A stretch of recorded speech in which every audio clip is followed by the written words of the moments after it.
파이낸셜 타임스의 이야기들 함께 나눠봤습니다. 그 안에서 오늘은 어떤 이야기를 나눌지 추동훈 기자와 함께하도록 하겠습니다. 기자님 안녕하세요. 네, 안녕하세요.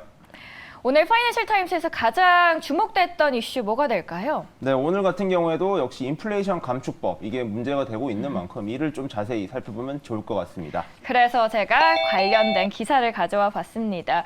제목을 보시면 안에 Olive Branch라는 게 있는데요. 평화적인 의미에서 손을 내밀다라는 뜻으로 사용이 됩니다.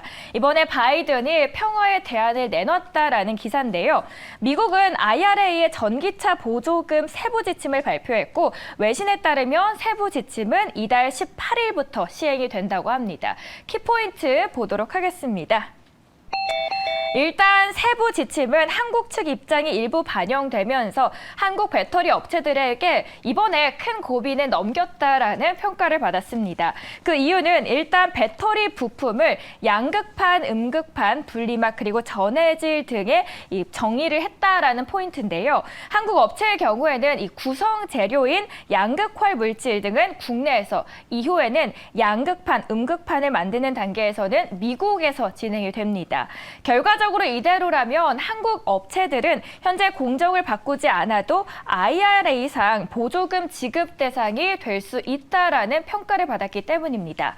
다만 기자님, 문제는 일단 전기차를 북미에서 최종 조립을 해야 한다는 조건은 변함이 없다는 부분입니다.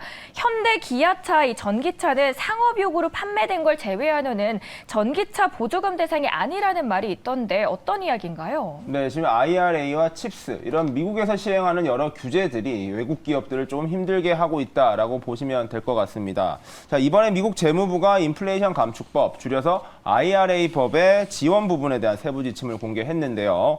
재무부 같은 경우에는 외국산은 배제하고 미국산 전기차에 최대 7,500달러의 지원금을 주기로 하면서 이 부분을 놓고 외국 기업들에 대한 역차별 이야기가 계속해서 나오고 있습니다. 자, 배터리는 내년부터 북미에서 제조 또는 조립 부품이 50% 이상 되어야지 세제 혜택을 주기로 했었고요. 그다음에 배터리 사용의 핵심이 되고 있는 광물들 같은 경우에는 40% 이상을 미국 또는 미국과 FTA를 체결한 국가에서 채굴, 가공해야지만 3,750달러까지 최대치를 적용한다고 합니다. 자, 이러한 비중은 계속해서 늘어날 거기 때문에 앞으로 미국 중심으로 생산 또는 조립 그리고 원자재를 수출해야 되는 것들이 계속 강화될 것 같은데요.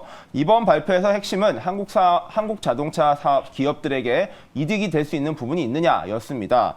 현재로서 국내 또는 미국 현지에서의 반응은 그래도 한국 기업들에게 조금 유리한 조건들이 나오지 않았냐라는 이야기가 나왔습니다. 자, 양극판, 음극판 같은 경우에는 배터리 부품으로 규정을 했었는데 이와 달리 양극 활물질 같은 경우에는 부품으로 포함을 하지 않았기 때문입니다. 자, 이번 발표로 양극판, 음극판 부품으로 이제 기준으로 분류가 되기 때문에 이 전 단계에서 사용되는 부품이나 공정 단계 자체는 조금은 나아졌다, 수월해졌다라고 보시면 될 것 같습니다.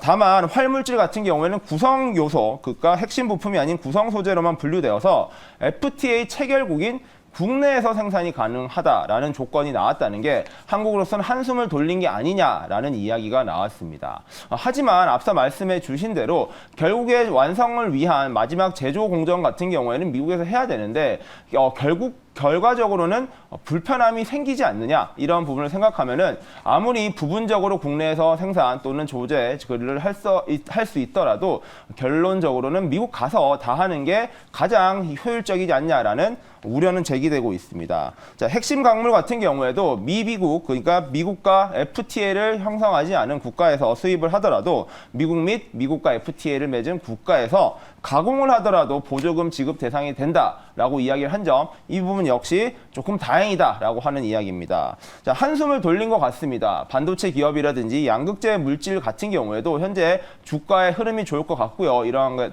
투자 기대감이 있는 것 같습니다. 왜냐하면 이조차도 배제될 수도 있었고 더 확대될 수도 있었는데 상대적으로는 조금 한국에게 유리한 측면도 남아 있었다라는 측면입니다. 다만 아직 애매모호한 디테일한 그런 규정들도 좀 많이 남아 있다고 합니다.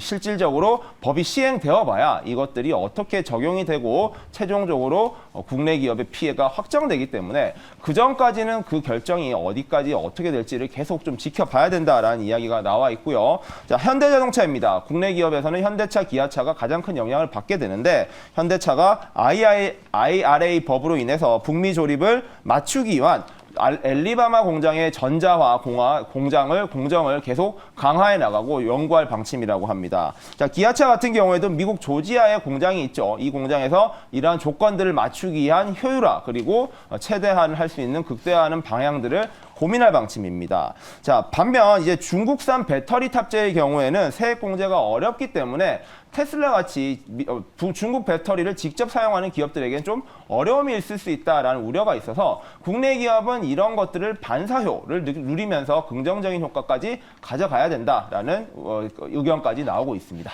네, 큰 고비는 넘긴 것 같습니다. 그래도 아직까지 안심하기에는 좀 이른 경향이 없지 않아 있는 만큼 IRA 관련된 세부 지침 사항도 꼼꼼하게 확인하시길 바라겠습니다.